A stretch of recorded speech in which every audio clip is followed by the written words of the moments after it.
Okay,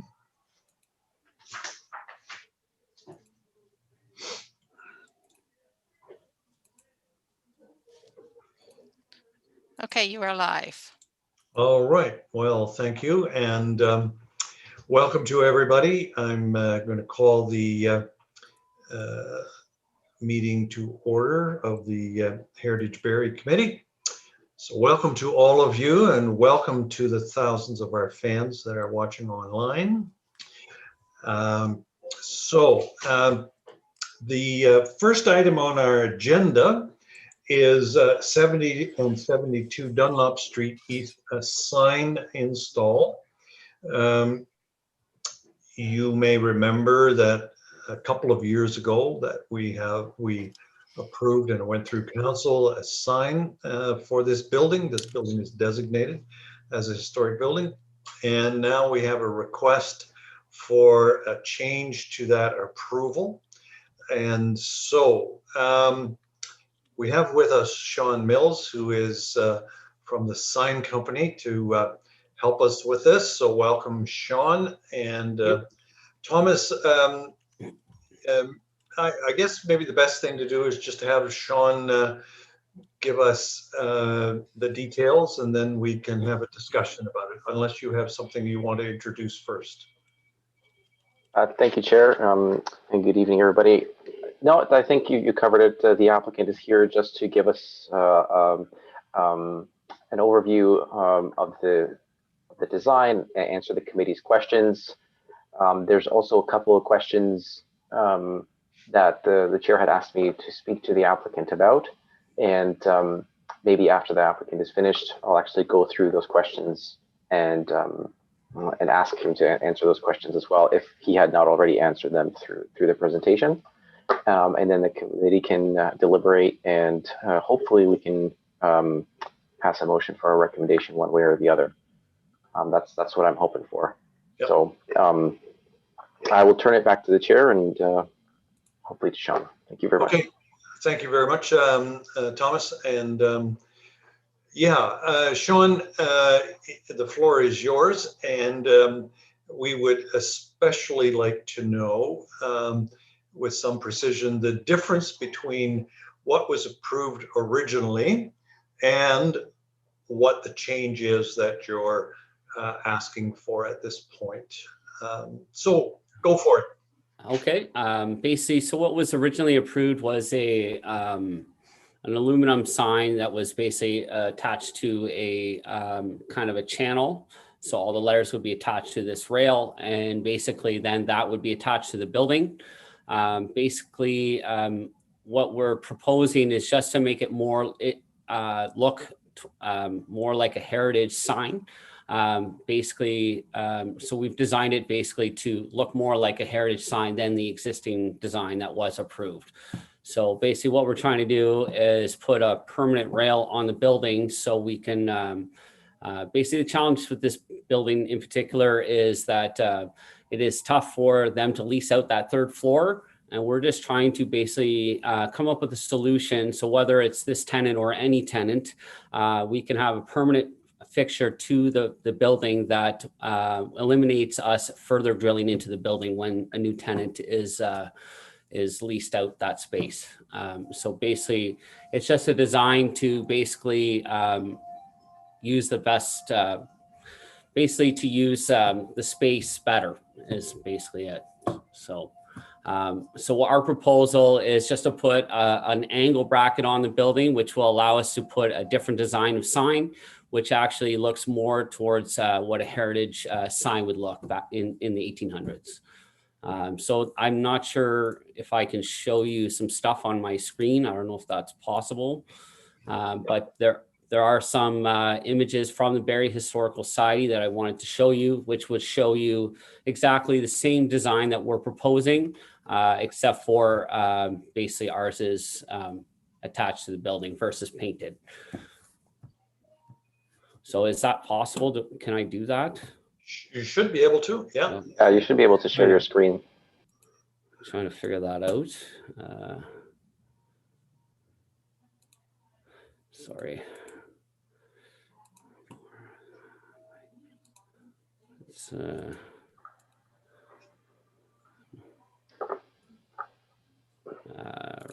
go.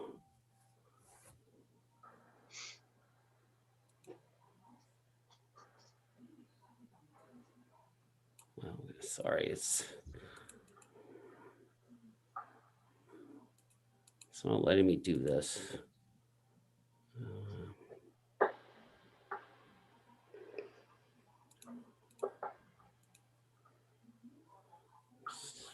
Sorry. Tammy, is there some way that we can help? There is a link I can show you as like give you as well. I'm not sure if I can do that as well, which has all the documents online.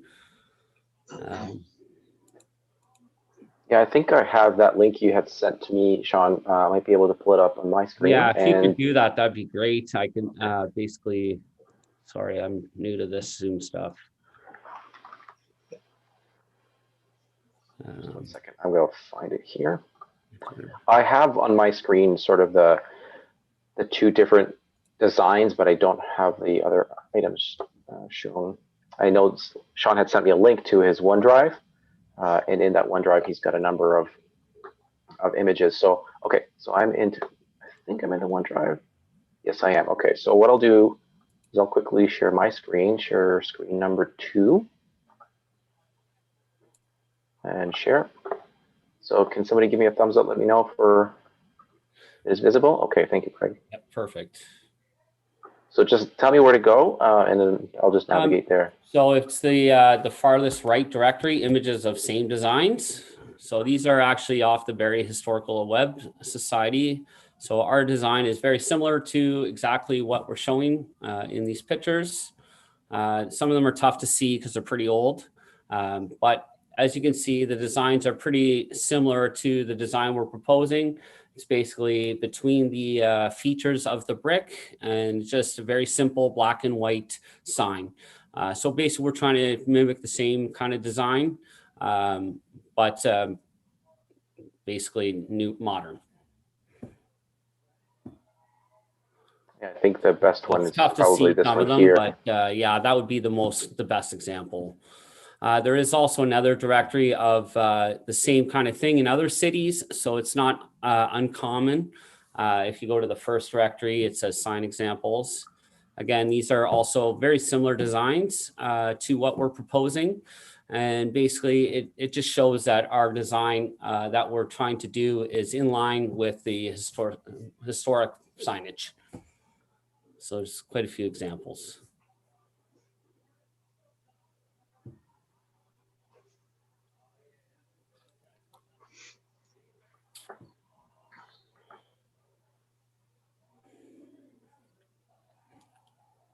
Okay, and while I've got the screen shared, I'm just going to jump to the... There is the drawing, the revised drawing there as well, so it should show you.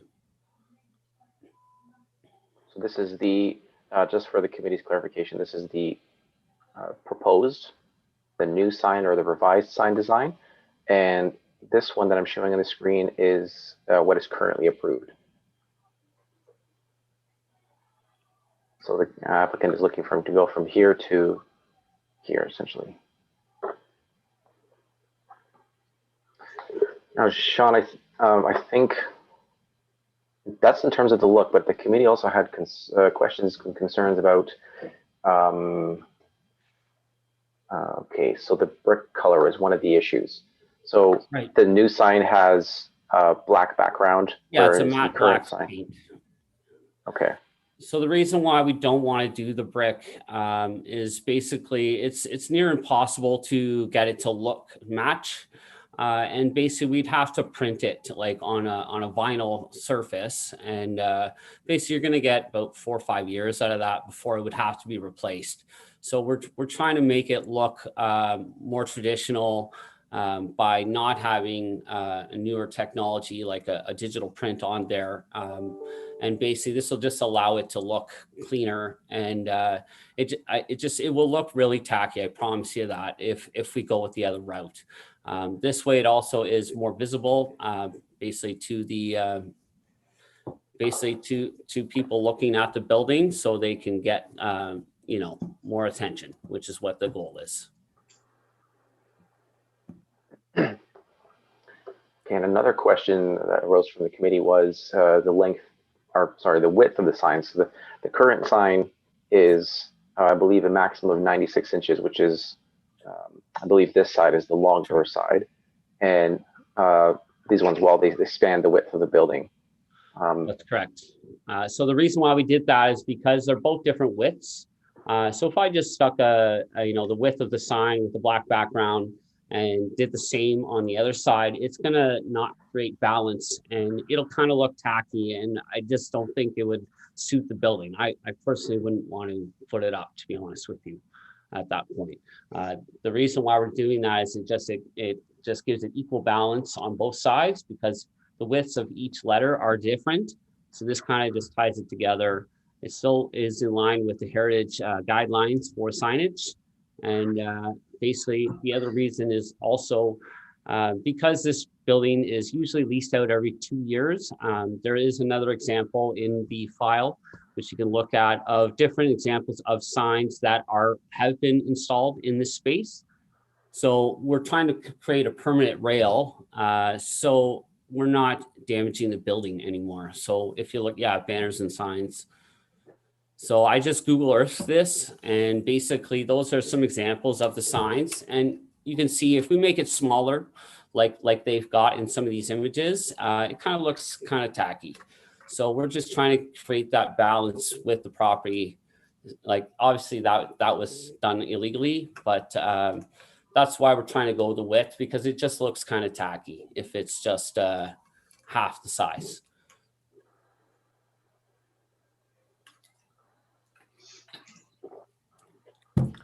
Okay. So that's in 5 different years basically, and those are different banners. So they're screwed onto the building every time. Most of the installers couldn't care less because they're just getting paid to put the banner up. They're not there to conserve the building. This is where this rail system would resolve that issue. So we can install our sign, which go across the whole width. This will also be the last time we'd have to drill holes in it, because then you could basically put anything attached to this rail, and then we would paint that to match the brick. So if that tenant ever moved out, then that you wouldn't see the rail because it's only 2 inches tall. So that's basically why we want to do it this route, because it'll eliminate any more damage to the building as well as give us the signs that we're after. So it's kind of a win-win for both parties. I'm going to move on to just another question here. So the way that we had looked at the way we had interpreted the sign or design before, it looked like it was a standard backlit sign, basically similar to what you see here for last level, where it's a box with a sheet that's print screened on top and backlit.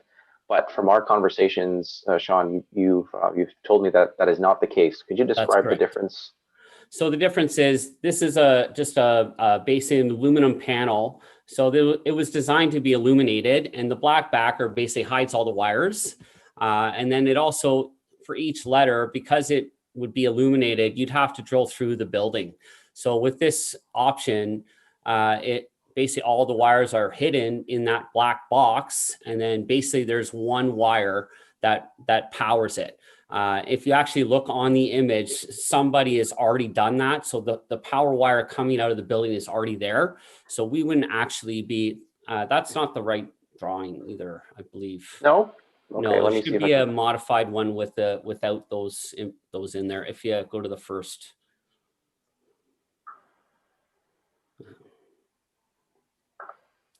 Should be the down in the bottom right there. Yeah. This one here? Okay. Yep.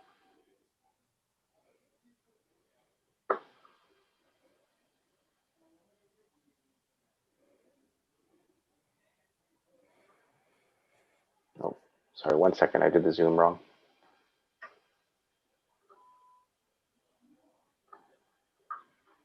There we go. So that dark gray box represents that black box. If you look in the corner, it's tough to see, but basically that's just the one angle that's screwed to the wall, and that would be the permanent part. The rest would be basically removable at any time. Let me zoom in a little bit more to show the committee here. Yeah, it's tough to see. So there we go. I think there's an L bracket here. So that's what we're proposing, is to install that permanently on the building. And then basically that would allow any tenant or anybody to put any sign or banner, depending on what they choose, without actually damaging the building. This would just, we want to do it this way because, again, these buildings are getting peppered with holes and they're not getting any better. So with this proposal, it just gives us the opportunity to save the building, allow us to do the signage we want. And basically, if the tenant does move out, then that rail would stay, so it could be used in the future for any other tenant. So basically, it would be minimal holes in the building as well as within the grout lines, so we're not actually damaging the brick. And basically, that's why we want to do it this route.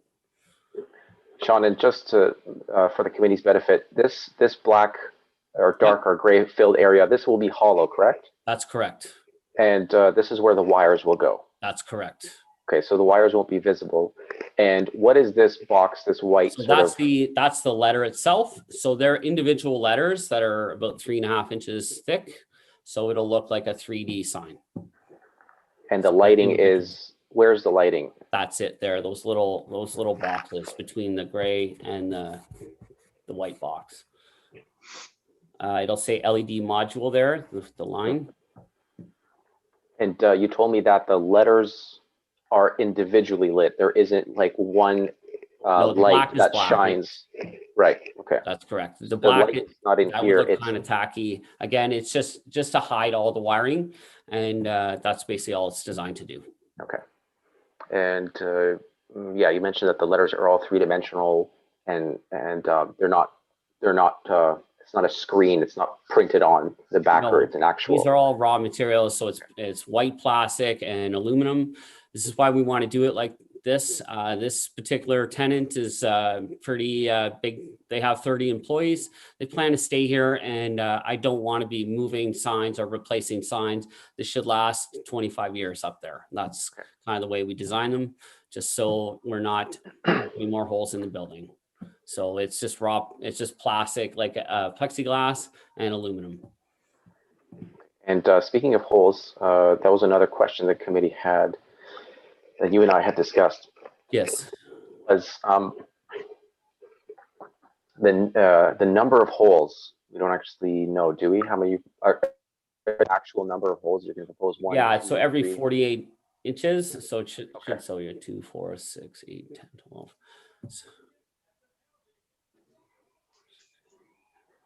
So 14 holes, 14 which is about the same as what one of those banners would use. Okay. And that was one of the questions. And there's no center roll behind it or anything. There's already a hole for power outlet, so you won't. No, so the hole, if you look on the front elevation drawing, somebody's already done that. So I'm not sure who, but you can see it dangling. Okay. They might have. Is that it right here? That's right. You got it. So it's not like we're putting a hole in there. It's already there. Somebody's done that like maybe the landlord, I'm not sure. But basically, so we're not trying to add any more holes. We're just going to put them in the rail. And then basically the sign itself is affixed to the rail. So we're not actually fixing the sign to the building. It'll be affixed to that permanent rail, which is what we're proposing.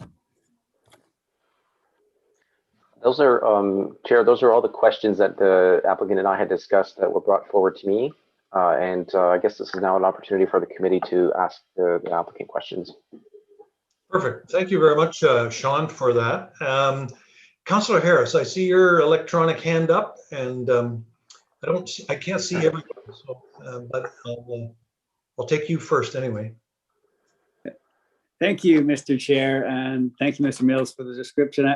Just curious, I'm no designer, I will declare that, but the elementary nature of this and the design by thinking tagline has me wondering, did anybody consider, and I do like the idea of having something permanent so that the sign won't be completely restarted every time there should be a change in tenant. So I do like that. So thank you for your consideration to reduce the holes in the building. I was wondering, as a design function, it looks very modern. I mean, it doesn't look like it's a heritage sign to me, to be honest.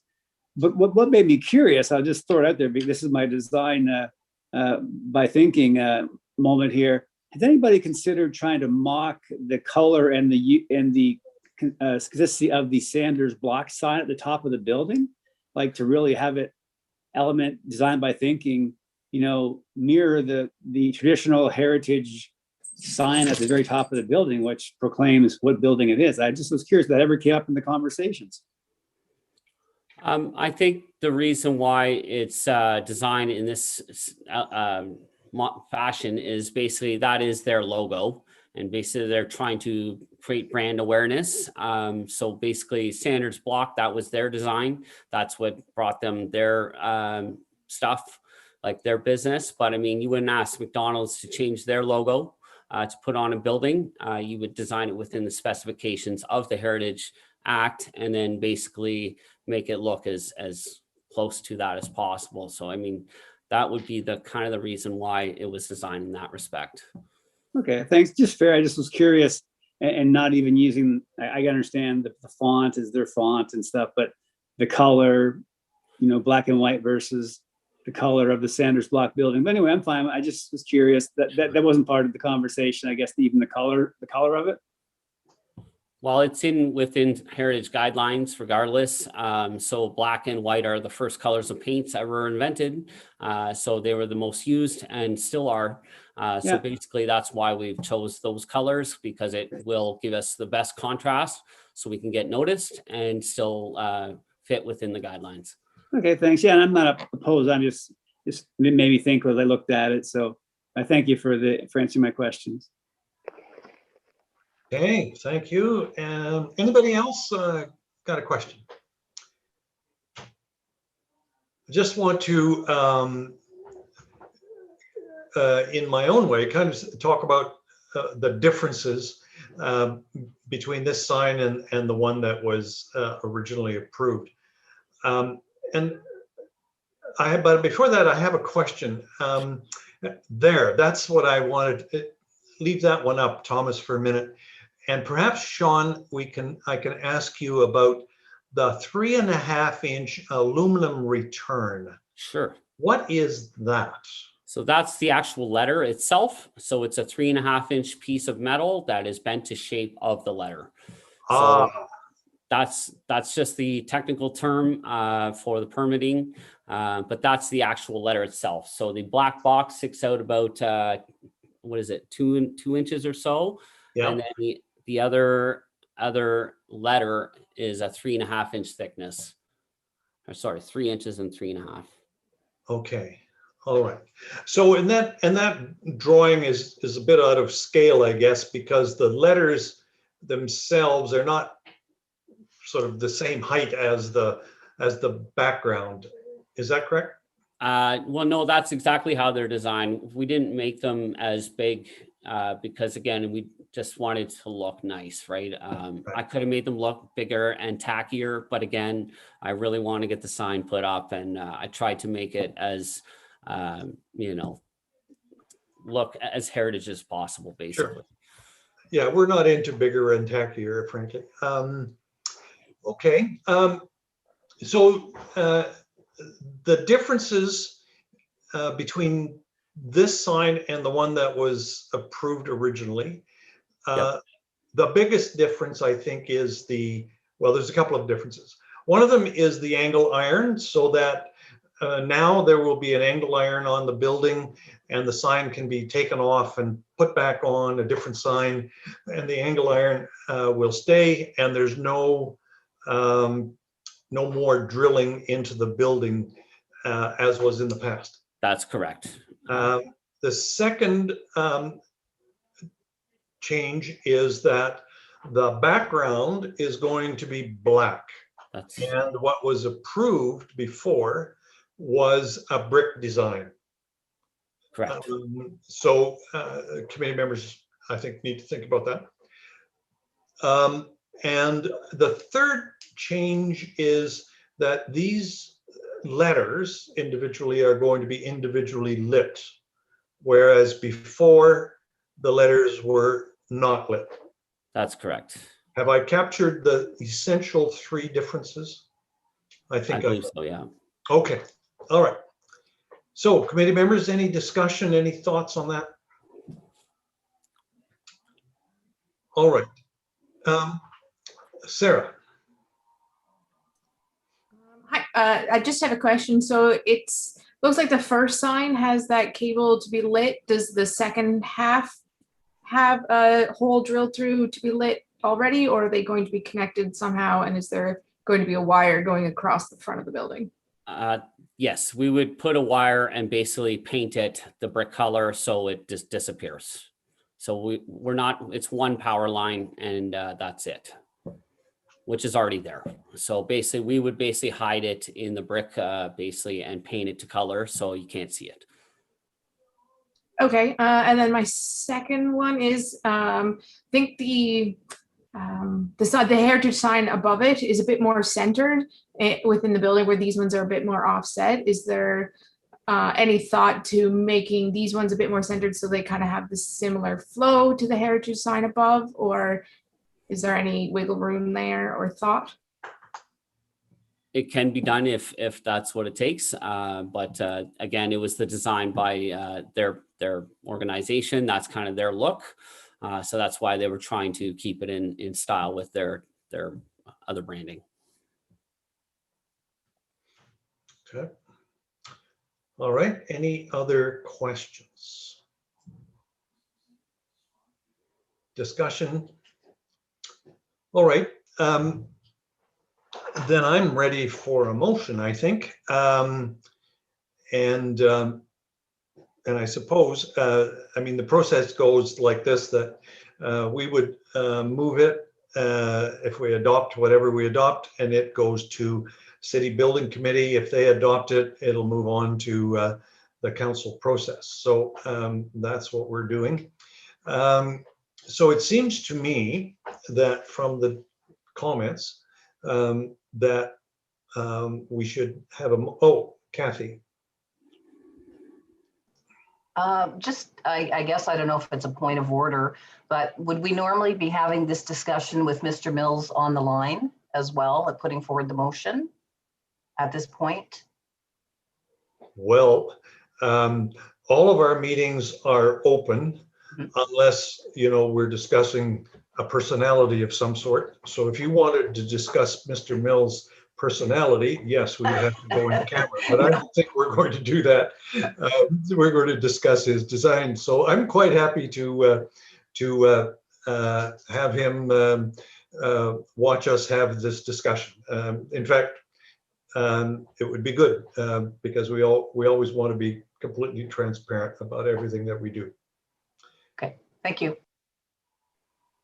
All right. Can I have a motion then to approve the sign application, recommend to council that we approve the sign application as presented? Do I have a mover for that? Craig. I can move that there. So I have my hand up, sorry. Oh, oh yes, that electronic hand, of course. You All can't right. see it, but we still have the sign up, the share screen still on, so you probably just. I'm Craig has moved it, so that's great. And all right, any discussion on the motion at all? Kaylee. So the logos, no matter who's in there, because the tenant could change, that's what is going to be on the sign. It's never going to be heritage looking. It's just going to be whatever the logo happens to be of the tenant. Yeah, I think that, okay, Thomas, you want to answer that? Yes, I can. Thank you, Chair. As of right now, we don't have sort of a heritage bylaw that you would see, for example, in like Niagara on the Lake, that specifies like color, size, font, location, and something that you would see in like a heritage district. We don't have anything like that. So what the committee is doing right now is what the council, what the chair said, is we would be approving the alterations to the building to permit a larger sign, essentially. And the process still has to go through the City of Barrie sign bylaw process. There's still staff that are still going to review it to make sure that it conforms to our sign bylaw, but our sign bylaw does not speak to prescribing a heritage look in a specific way. It speaks to not using words like stop and not using certain colors and certain shapes. But no, that's correct. We are not, at this point, there's no way to require a sign to be heritage looking. And maybe just to answer that a little bit more, I think that we would have great difficulty saying to McDonald's, you can't have your M on the sign. In a heritage environment, we could certainly say your color cannot be yellow. If that's part of our bylaw. And then McDonald's would have to have a green M or whatever. So that's kind of the saw off, I think. In other words, it's hard. I think it's hard for us to regulate the content of the sign. We can certainly regulate the color and the shape and those kind of things, but sort of the sign, actually, that what's on the sign is probably more difficult and probably not, we're not capable of passing bylaws to that extent. All right, Kathy. Sorry. So I honestly don't feel, and I liked Councillor Harris's comment about, and I don't know if he was referring specifically more to the font or how the look of the wording on the Sanders block. I liked that comment. And to be honest, I'm not sort of a qualified heritage person. And I'm wondering could we, and I don't even know if this is doable, Thomas or Councillor Ritma, could we ask someone like a consultant to look at this on our behalf? Thomas, you want to answer that? Because I think we have an opportunity here, and I really think that we should be, this is a designated building, and I understand that while we don't have certain things written in bylaws, it would be really nice to have an opinion from a qualified heritage person, and whether that's like a Sue Murdoch or someone else, could they have a look at it and just make comment? Is that something that we could do? I don't know. Thomas, you want to answer that? I can. I would caution the committee in terms of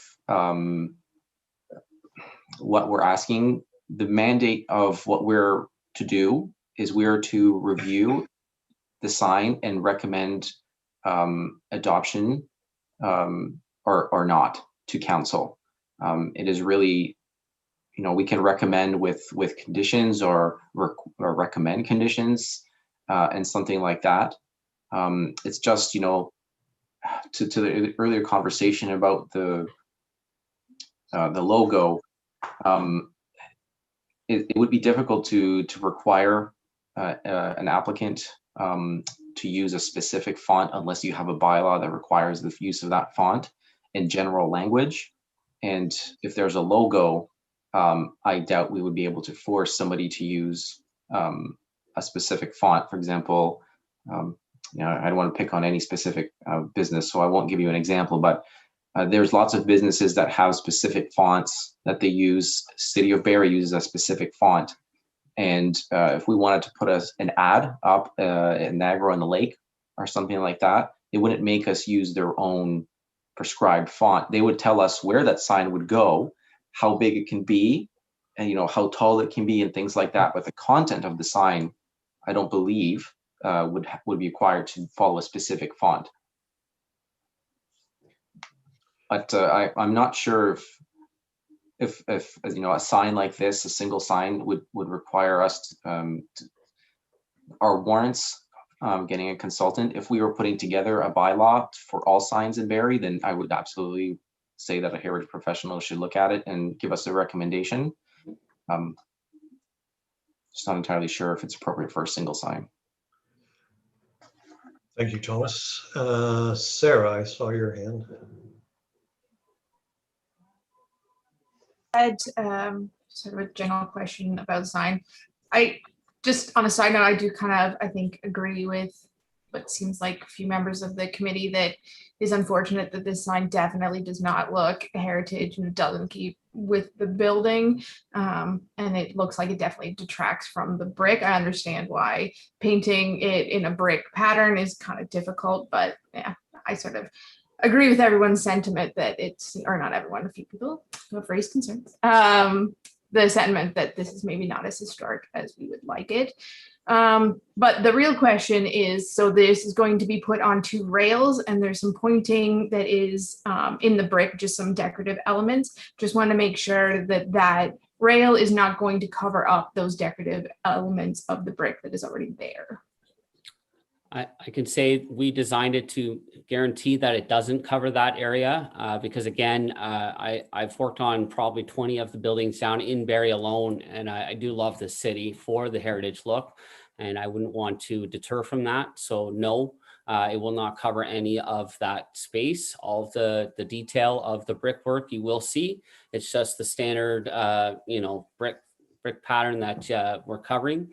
The other thing I would like to say is just if you look below on the first level, those signs are definitely not to heritage code. So I mean, you would have to go back to those other businesses which have already gotten approval for their own design to have to change it. I mean, that's basically what the other argument I have is. So. Yeah, thank you for that. I think that actually, at our last meeting, we put forward a motion that staff have a look at developing a policy for the downtown area for signage. And that motion was adopted by council on Monday night. So that is moving forward. And I think that we do need a good policy in terms of how we deal with heritage buildings in the downtown. But in the absence of that, we are kind of doing these things on a one-off basis. And that's a bit unfortunate. But I can certainly say that this sign is certainly a whole lot better heritage-wise than the 2 signs that are below it. And hopefully, as time goes on and we get a new policy in place, and everybody sort of agrees with, then, you know, as time goes along, all the signs will improve. And I think that would be for the benefit of the whole downtown, actually. But today we're kind of left with kind of a policy vacuum to start with. And secondly, it's this one sign that is before us. So I think that's kind of where we're at this point. Any more questions or discussions on the motion?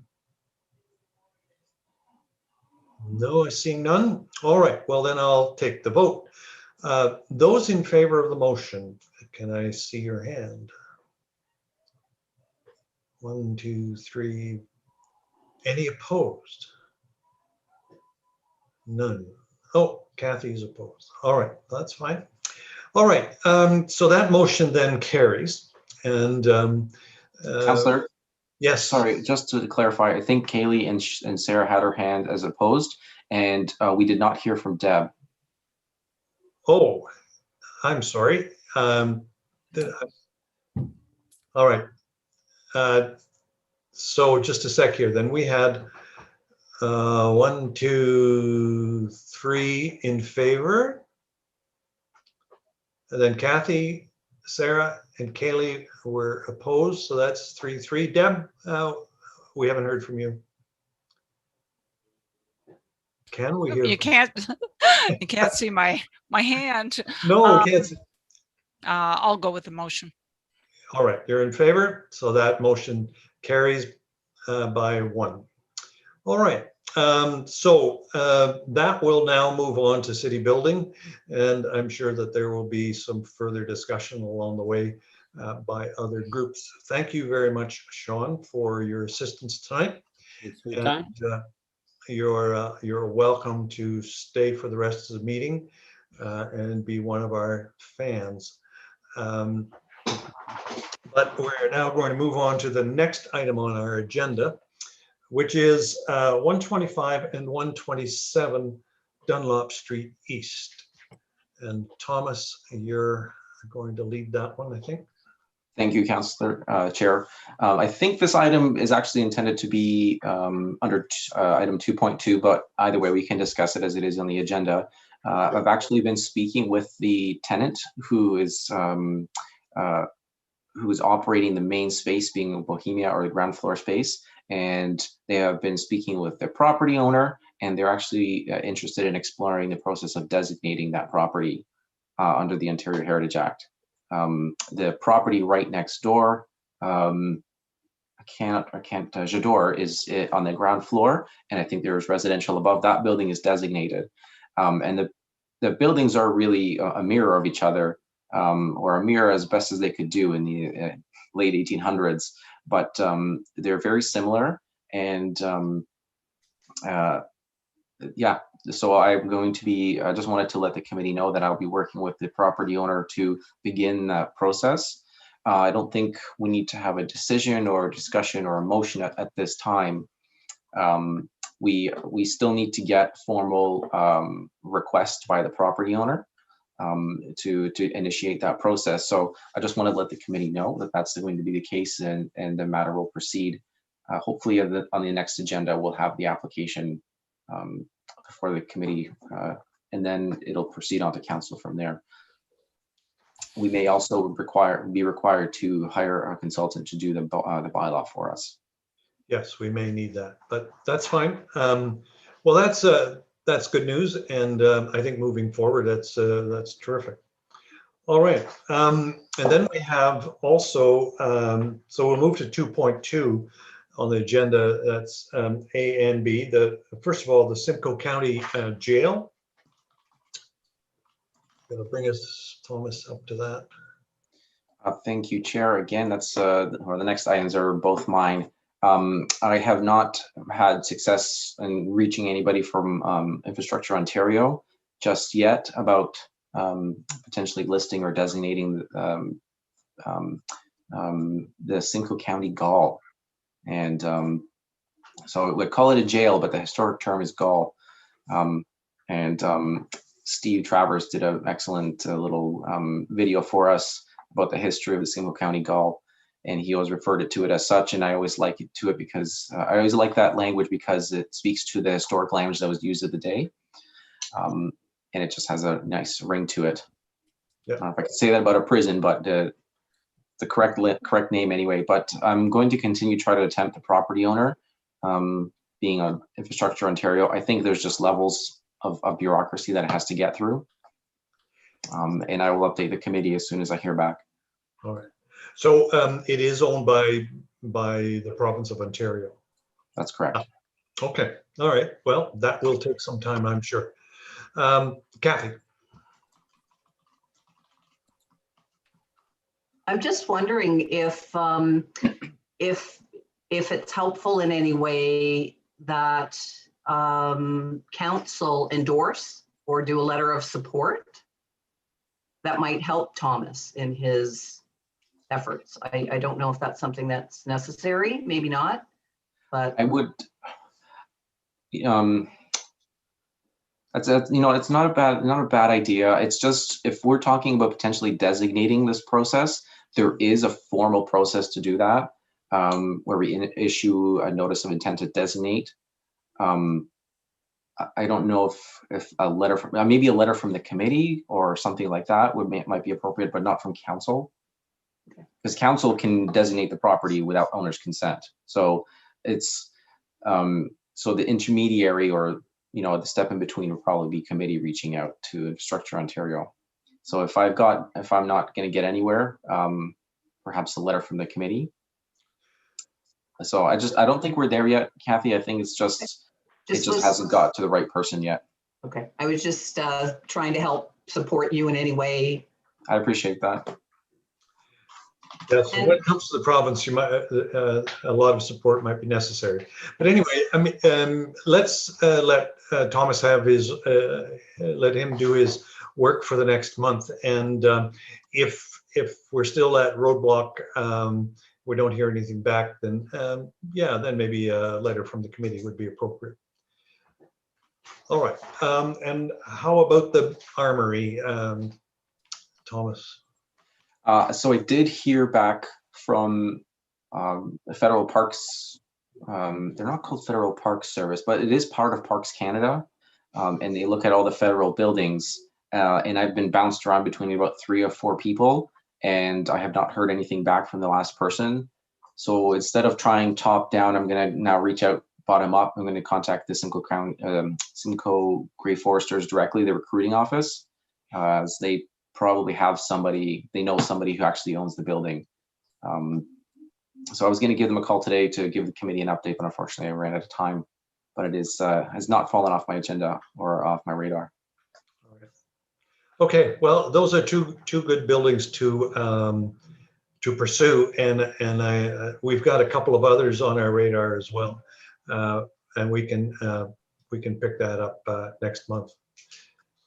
All right, potential heritage and tourism stakeholders collaboration is the next item on the agenda. I think Kathy, was that your item?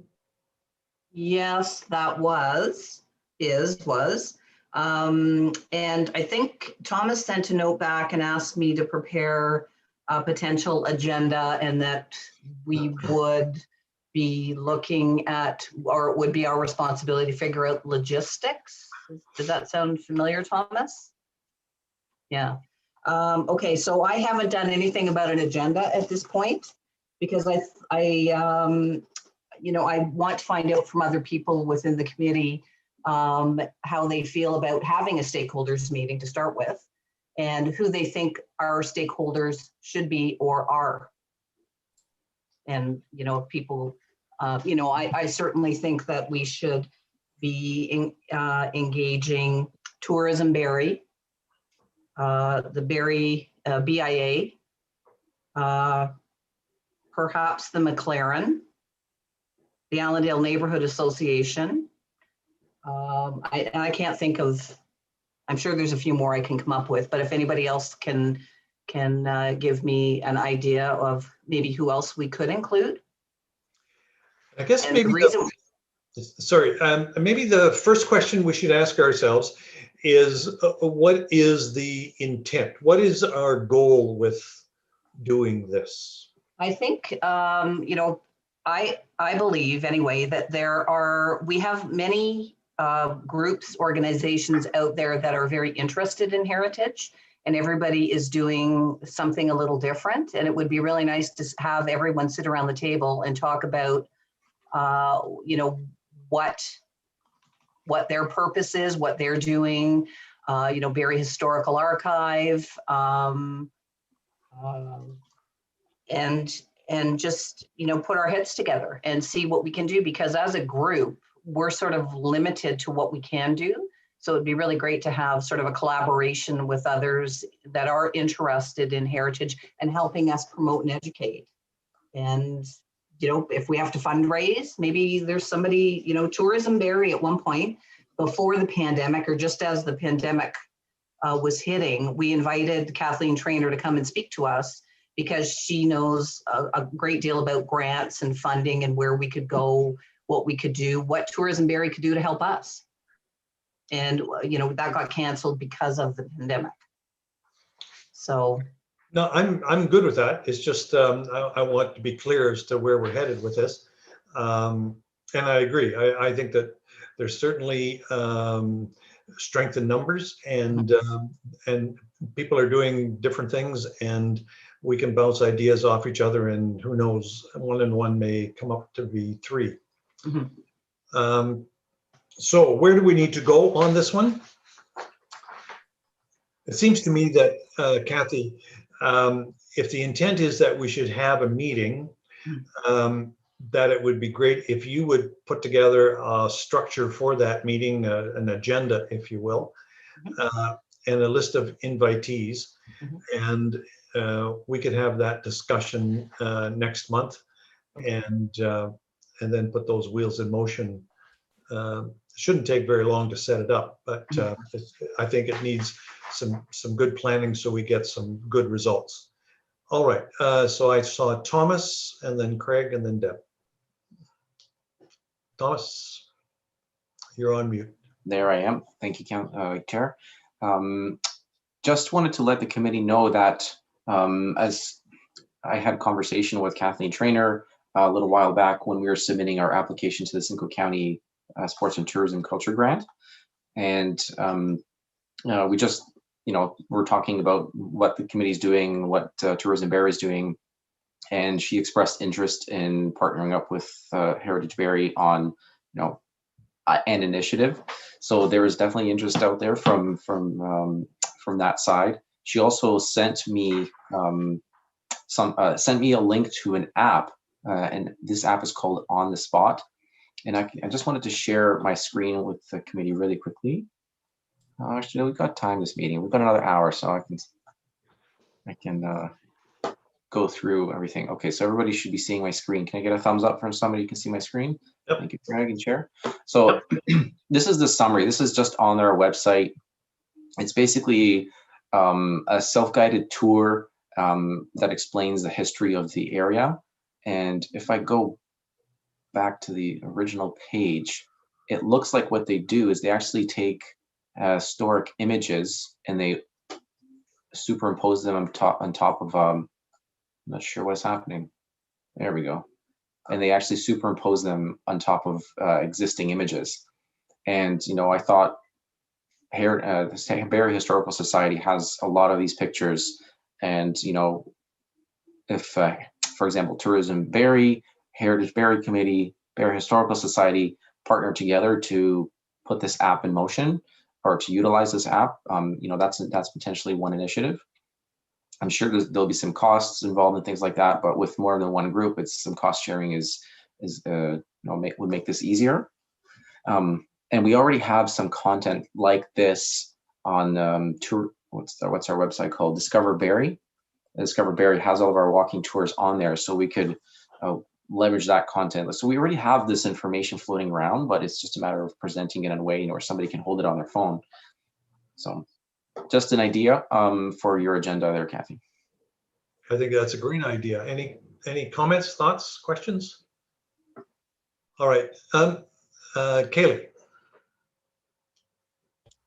I think that's a real good idea, and I think we should come with sort of specific ideas that we maybe want to pursue rather than just a general chit chat. So it's sort of straight to the point. If we have this meeting next month, so then they can sort of get on board if they want. So it's not just sort of a brainstorming idea. So stuff like that would be a real good idea, and I think you could probably get tourism on board probably with that as well. Yep, I think that's a great idea. And so Kathy, add that to your agenda for that meeting, and let's see how many people we can get on board to do that. Next, I had Craig. I was just going to say, I think it's a great idea to have some of these groups. I'm sure we could probably think of one or two others. It's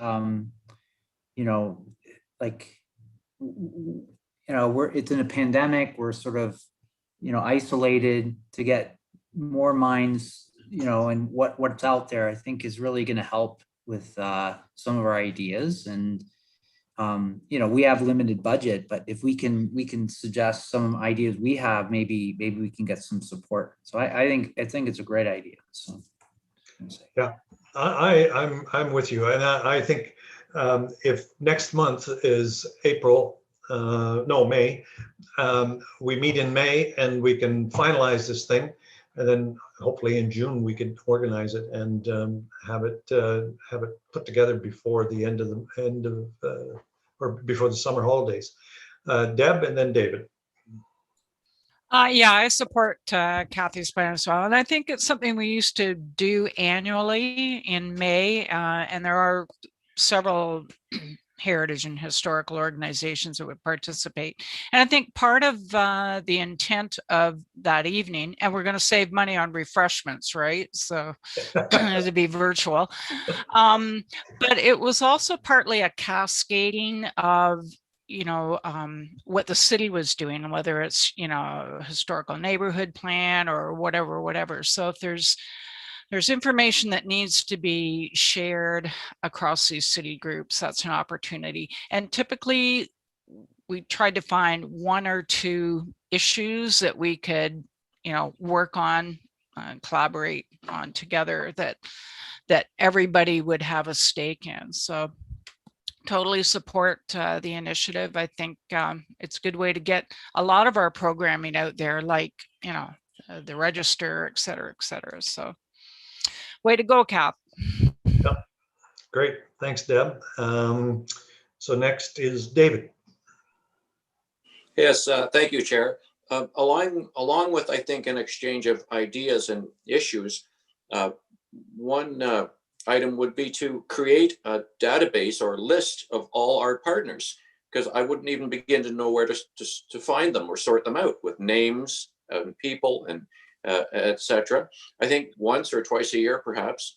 And one idea that I know is on our work plan that I think fits into this is the idea of signage and drawing attention to neighborhoods or downtowns. And that's as much really an interest of, say, the BIA as well as us. So it's an excellent idea to get to create more discussion with partners on this. Thank you.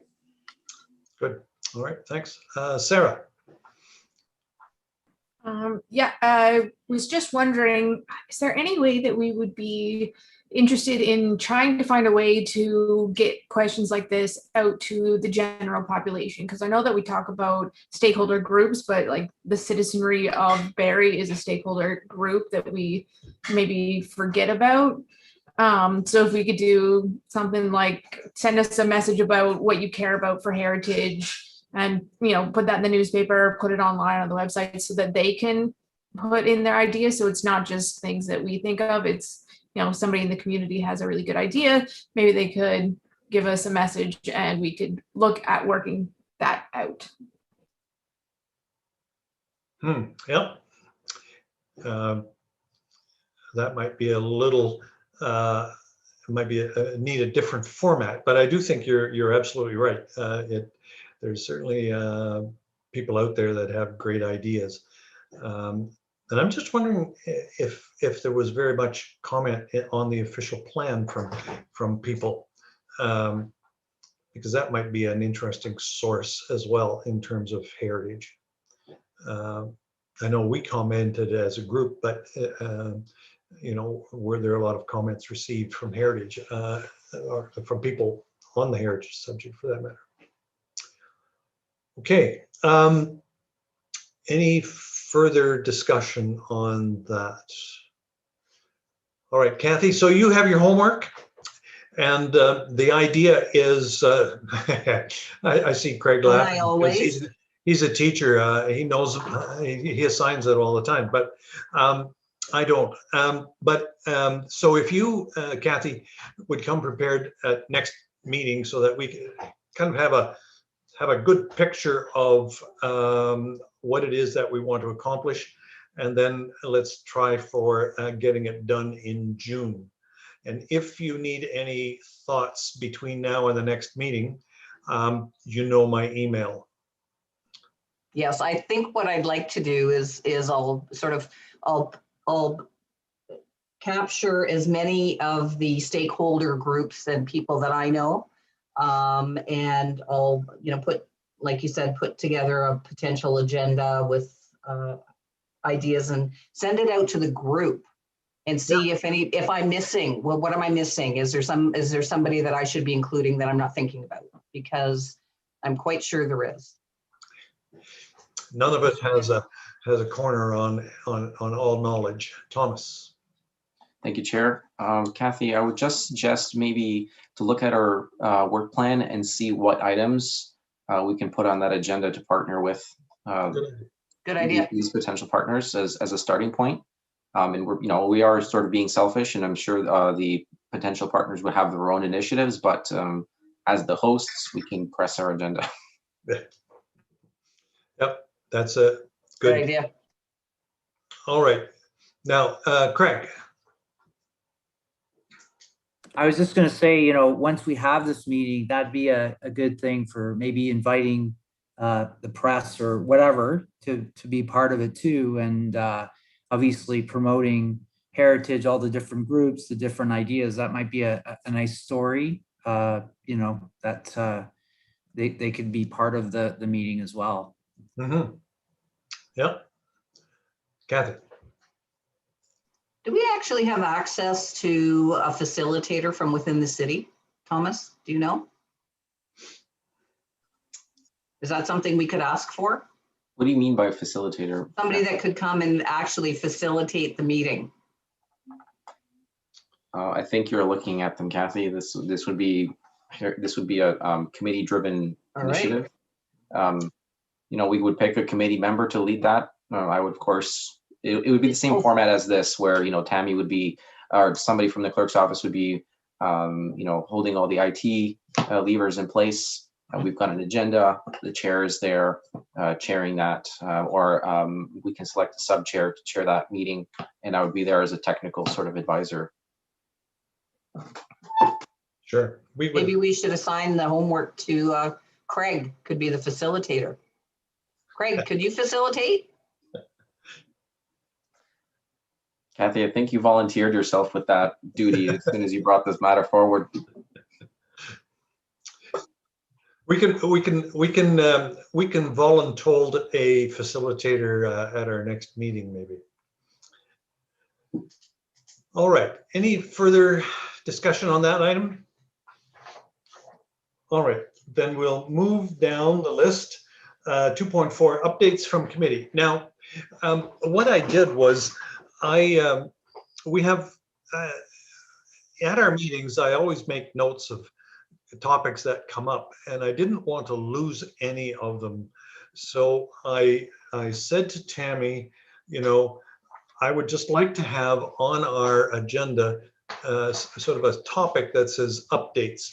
And there's not going to be a demand for anybody to really speak at great length on any of them. And if we skip some of them, that's fine. But the real purpose is to have it on the agenda so it doesn't get lost. And that way I can add a few other things as time goes along as well. So, but I know that Craig has been hard at work on the historic art on utility boxes and planting trees in Heritage Park. Do we need to talk at all about our the art at Allendale Go Station? Councillor Harris, I think you're driving that one. Thank you, Mr. Chair. Driving it is with the all the navigation and pedal work done by Thomas, let me say. So yeah, there is an update. We did meet yesterday, so that's good news. And it continues to have a lot of interest. Every time it gets presented to somebody, there's like, hey, this is really a good idea. And so we met, including Stephanie Schlichter was there, and great interest from her office. We also, I'm forgetting the name, didn't write down, was it Mike from, who's involved with the transit hub build was there, and Thomas as well.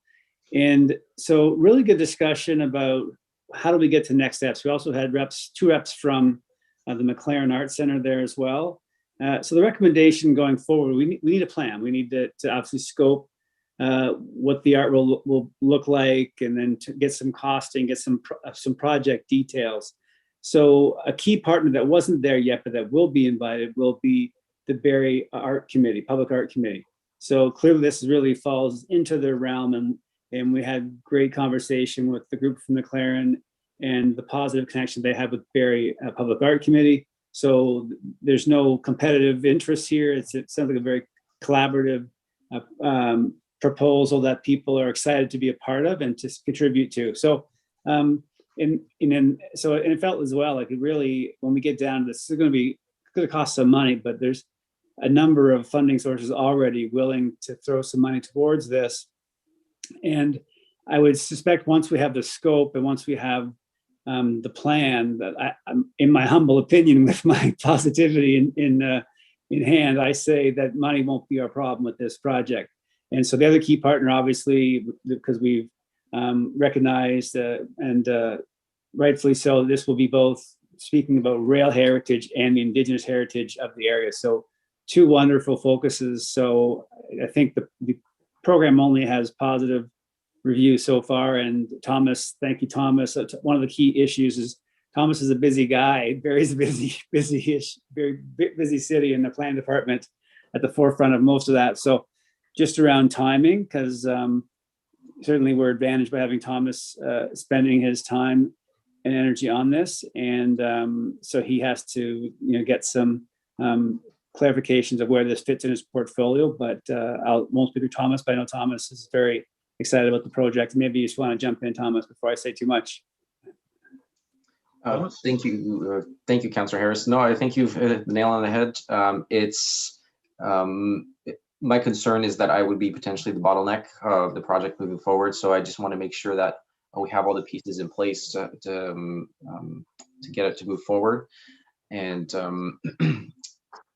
we had committed to putting together some sort of proposal, some sort of scope, concept plan or something like that we'd be able to put forward before Michelle Banfield and Stephanie Schlichter to get sort of their approval for me to take this on. And because you need somebody from staff to sort of connect all the dots. So I was hoping that would be me, just because I had worked on one art related project in Barrie, and it was a good time. So I'm hoping to leverage some of that experience and work on this as well. So I would like to do it. It's just a matter of making sure that we have the resources to do it. Yeah. So all good news, Mr. Chair and members, and thank you for putting on the agenda. I really appreciate Claire put that on the update. So thank you for that. One question I had for you, Councillor Harris, is when you were talking about the parties, you did not mention Metrolinx, and it seems to me that they're since it's their facility, and it's also, I understood from our last meeting that it might also be a fair bit of their money. It might be something that we ought to bring them in sooner rather than later. Yeah, thanks for mentioning. I believe I might have mentioned last meeting in our work plan review. I think I snuck a comment on this at the last meeting. But yes, Metrolink's been involved since the beginning, and one of the key things, I know Kathy was really helpful in digging into Metrolinx to get to the right persons. So we have had meetings. We have their approval. We have their support. We don't have their money. But when we had our first meeting, there was some interest, because they do have some art related projects, and they're doing one, I think, down in the city, and one of our members at our first meeting was part of the adjudication panel for the art that's going into the Toronto. So there are arms, but they wouldn't make any promises related to money, but no concerns related to the plan to put art installation in the tunnel. And I believe it was Kathy again who talked about maybe it could be a little bit above ground too, and there's some interest in actually not just having it in the tunnel on the concrete canvas, but also up above. So, and that met with some approval as well. So yeah, we have, thank you for mentioning that, because we do have very willing partners from Go. And so this meeting that we had this week was more about the partners here in Barrie getting it scoped up, so we have something to show Go, because it's no show, no go kind of thing. So we're at that stage right now. So I'll stop with my clever wit here and spare you anymore, but thanks. Thank you very much, Kathy, and then Kaylee. So I just want to clarify then, like who is writing up the scope? Oh, I think that's Thomas. That's correct. It would Okay. be myself, or it would be somebody from Invest Barrie staff, or even the public art committee, or a combination thereof. But there would be one person who'd have to hit save on their computer, and they'd sort of be a keeper of that. And I think it would be somebody in planning, just because this is driven by Heritage Barrie, and Development Services supports the Heritage Barrie Committee. So there's just a natural home for me to do that. But I might be sending it off to somebody else to fill out certain sections and things like that. Good. Kathy? And I just, in your meeting, and I'm just wondering, because I had reached out to Stephanie on cultural grants. I was talking to her about cultural grants. And then we had this whole big conversation about the artwork in the tunnel. And also she mentioned that what just landed on her desk was some information about engine 1531. Did that come up in your meeting? Was there any discussion about that at all? Because she did mention that, Kathy. Which she didn't mention any details. She just mentioned that, you know, that something is coming across her desk. There's a project related to the engine, but we're not, like, it's not really tied to this, and she didn't provide us much details. So I just wondered, because it did come up, and it was funny. She said just that day we were chatting that the memo had hit her desk, and she didn't know anything about it. So I was explaining to her about it. And so that's good. I'm glad it's on her agenda. Good. Kaylee?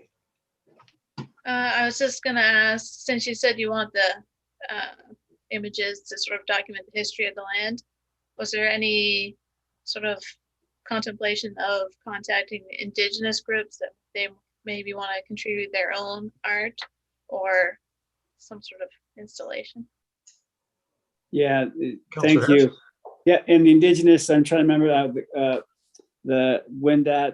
can't remember who the name, but there has been contact made.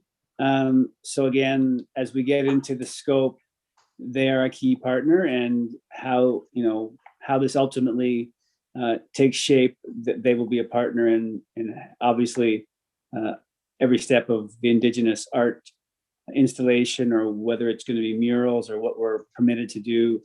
And what's the best method to utilize. But yeah, 100%. And they have been connected and will be connected. Great. All right. Anything more on? Kathy. And this is just for the committee members, and I'm not sure. I can't remember if I already sent this note out.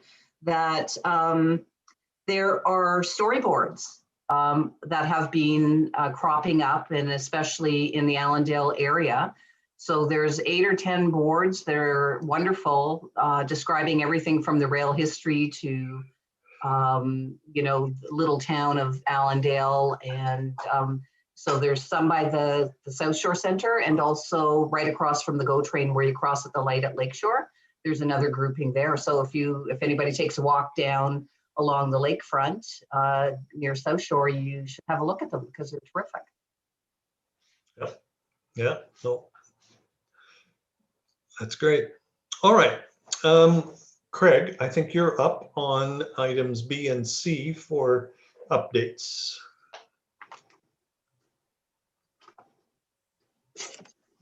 And you'll need to unmute.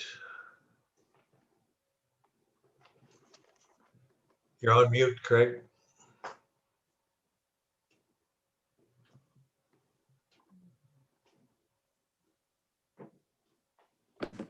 Okay, so I'm just gonna, I guess, share my screen, see if I can, there it is. Let's see.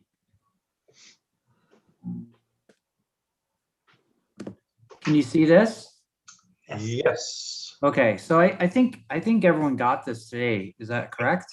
Yeah, we did. So I when you put down that update, so I thought, wow, I better get going. So I was tasked to have a look at these 2 potential projects, and so the first one was basically the idea of wraps, or some sort of mural, like that maybe would be historical in nature or on utility boxes. And so basically I contacted the city and they seemed very interested in knowing some areas that I thought maybe should be maybe decorating some of these utility boxes.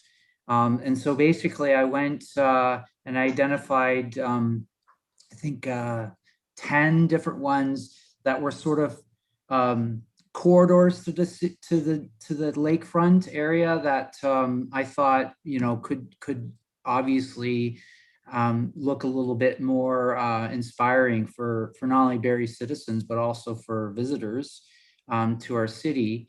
And so I took some of these pictures of the downtown ones. I think they look really, really beautiful. And then I located these possible locations. So along Essa Road, Tiffin and Bradford, and then along the Lakeshore.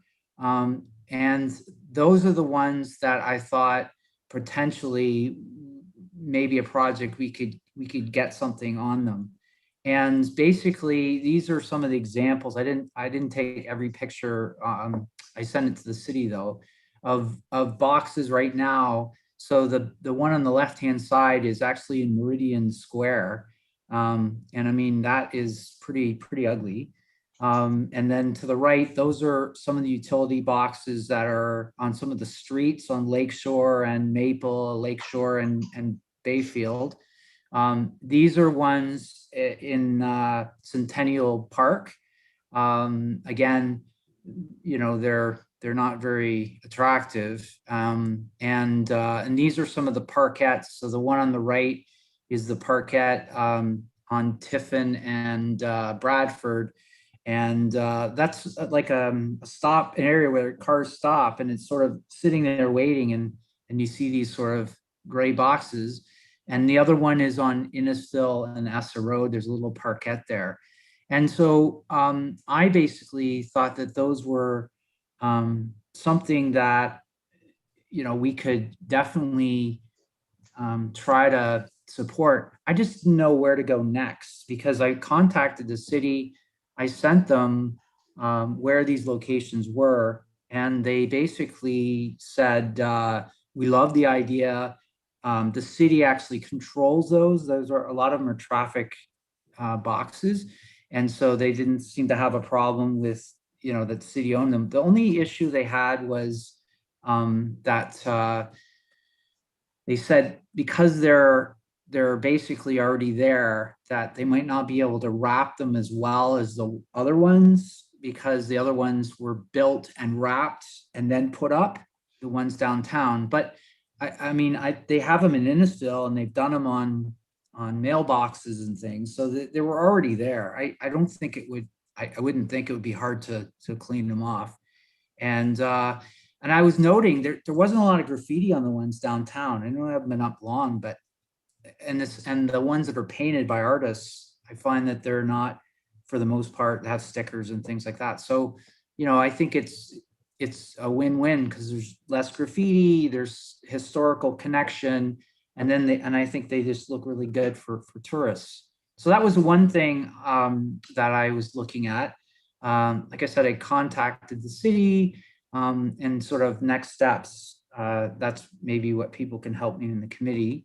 And then the other thing I looked at was asked about planting trees along Lakeshore in the next to the Barrie Heritage Park, military park, and the number was 327 because that's how many soldiers have died in all the wars for Barrie and area. And basically, I contacted the city with the department that looks after trees, and they thought it was a great idea. They said the more trees, the better. And what they told me, and I had no idea, is there's trees along the military parks. This is Lakeshore, and there's going to be, they call them the marching trees. And the idea here is there's supposed to be 200 along here. And I had no idea there were representing soldiers. And then they suggested where that arrow is, if they finish that line, there'd be 200. And then the other 127 could be planted, basically beside the military heritage park in that sort of naturalized area. And there's already groups that want to plant trees in there. And so I think Kathy was with the group that were talking about it. I know there was Nature Barrie was interested, and also the environmental group of Barrie was interested as well. So, I mean, I think if we can connect with them, I did send an email to the city, but I haven't gotten anything back from these different groups. And then they basically said that I suggested maybe a plaque in the Military Heritage Park to explain about the marching trees, and then the idea that there's 327 to represent the soldiers. And they said they don't usually put a plaque near naturalized area, but I said if it was part of the park, it probably would be really good. And they were very interested. And then they were mentioning about the cost, and that's when I said, well, we don't have the funds to pay for $200 trees, but I'm sure there's interested groups that could support it. Yeah, that's about it. And then the other thing is smaller saplings that they would just put in are obviously $25 to $50. So that would be just like smaller ones. It doesn't seem to matter to me what the size is, as long as it's being done. So yeah, that's my report. So that's terrific work, Craig. I think that the tree idea, Kathy, would you add that to your agenda for our meeting with the stakeholders? Because there might be somebody around that would be interested in putting some money in. I mean, we're the committee that has the ideas, and one of the good ideas is to get somebody else to pay for them. I think in terms of helping Craig with next steps about the wrapping these boxes, Thomas, is that something that you could connect Craig with somebody that was involved in doing the previous ones? Would that be a start? And again, Kathy, if you could add that to our agenda so that we can, for that meeting, because again, there might be somebody around that can supply these wraps and somebody that might be willing to pay for them. Anyway, sorry, Thomas. Thank you, Chair. I think Craig's actually got in touch with the correct people. And I think we're at a point now where we would probably need to find a vendor that would be willing to install the wraps on existing boxes, utility boxes, because it seems like there is tentative approval from staff who own, or the departments that own these boxes, to have them wrapped. It's just a matter of logistics of how to make it happen. So if we got in contact with somebody who produces the wraps and said, hey, we've got all these existing boxes, can you let us know how much it costs to wrap them? And what are the can you clean them? How long can they expect to live? You never know. They might have a lifetime guarantee or something like that, because the wrapping technology these days has accelerated very quickly. So, and in terms of cost, I know that the committee has some funds that we could, and it would always be good for the committee to show that we're invested in this, and then ask the department, being operations, if they could contribute. And I don't want to speak on their behalf just in case they're watching, but that's an ask the committee could make. If we're willing to put $2,000-3,000 towards these wraps or something like that, and we need the filler, we need a top up. Can we get that from the department that owns that structure or that box? Yeah, we might, that might very well be successful. Now I have Councillor Harris, and then Deb, and then Sarah. Thank you, Mr. Chair, and kudos to you, Craig. This is really great. And I'm sitting here thinking, I need to know how much it will cost to wrap those two that you have identified in the Allendale area. And the one sits right smack dab on the corner where the old Allendale downtown used to be. Wouldn't it be nice to have a picture of that one by the, you see the Mac sign there? That one right there sits in what used to be downtown Allendale. Wouldn't it be nice to have that wrapped with images of what used to be there? So I'm really excited to know what one would cost, and I would be shocked if we couldn't find funds to get that done. So this is a great initiative. But thank you. That's all I have to say. But I'm really excited about it. So thanks again. No, I think you're absolutely. And Deb. Did Deb just? Oh yeah, there you are. Sorry, my hand was up accidentally. I've taken it down. All right. And then Sarah. Yeah, I want to echo that this is a really great project. For the trees is kind of what I was thinking about. It seems like there's a really good plan here, and it definitely has a known budget. So I know that we might be past some grant deadlines, but this could be something that we look into. Like I know we were looking before into the Simcoe County grant, and for those things you definitely need a budget and you need a specific plan, and this is kind of already on its way. So this might be something that we could say we have, a certain amount of money that we can put in, but we are looking for a grant program to give us a little bit more. But just a thought. Yeah, and a good one. And Nature Barrie, I know, has been and our sustainability committee has also been supporting the naturalization of this area. So it may well be that we'll be able to find the horsepower and also some dollars to get this done. So yeah, let's keep moving on it.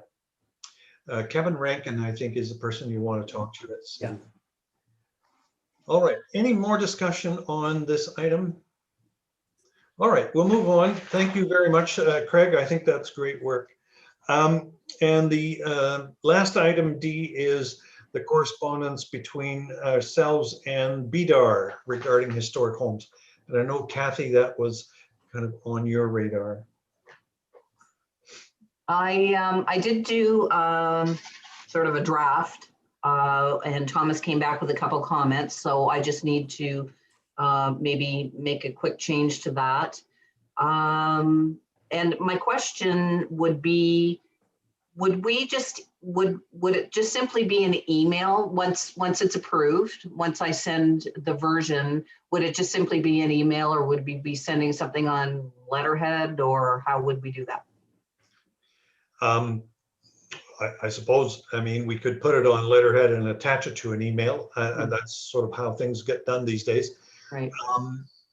And I'm wondering, I haven't seen the letter, but I'm kind of inclined to sort of close the letter by saying we would be happy to discuss this with you or your board. Is that included? Yeah. Good. And that's and that was sort of Thomas's comment. I needed to add in. I think I said Heritage Committee, and I should add Heritage Barrie Committee. And there was a comment about this is an invitation for us, or we're inviting them, and that we're available to them to have this discussion. And okay, Thomas, you have something? Thomas? I did. I just wanted to add to the committee that a couple of years ago, VDAR did approach me to go and do a presentation to answer their questions about heritage buildings, about the Heritage Act and what it means to be listed designated, the processes and all those things, just to inform their members. And it was supposed to happen March 2019, I think. So it's been 2 years and I haven't heard back from the committees from that group, but I said I was available and I would be willing to go and help them, because one of my other duties, as planner of the day, we get lots of questions from realtors about, what does it mean to be a heritage building? Is it just because it's old? Is it a heritage building? And things like that. So I think they'd be receptive to our letter. Right. Yep. And certainly, I think offering to do a little education, because they're definitely a group that that's involved in that kind of thing every week. So, Yeah. all right, Kathy. Considering half of Barrie is up for sale at the moment, and many of them, actually, the house next door to me just got their for sale sign. So it's up for sale. And funny story, Bill Scott on Burton Avenue, we drove by his house and there was a for sale sign on his lawn.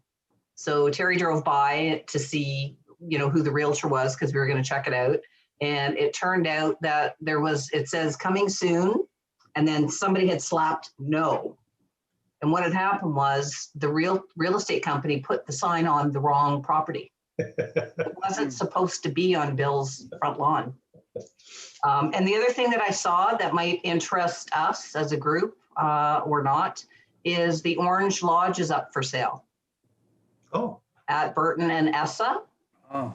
Yes, and it's listed. It's up for sale. So I don't know if I'm not really in the market for a lodge, but but I'm just, that's why, because what happens is I quickly call the real estate agent and go, okay, I'm calling from Heritage, Barrie. I just want, if you could let the buyer know that, if they're interested, there's funding available.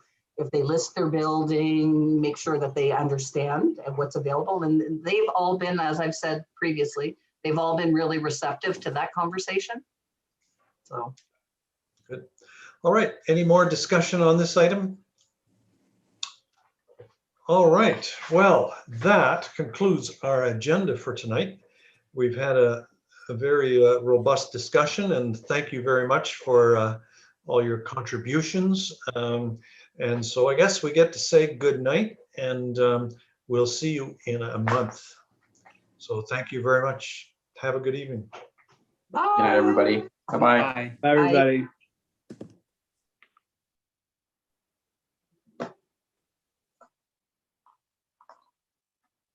Hi, David. Damn, I think we're still streaming.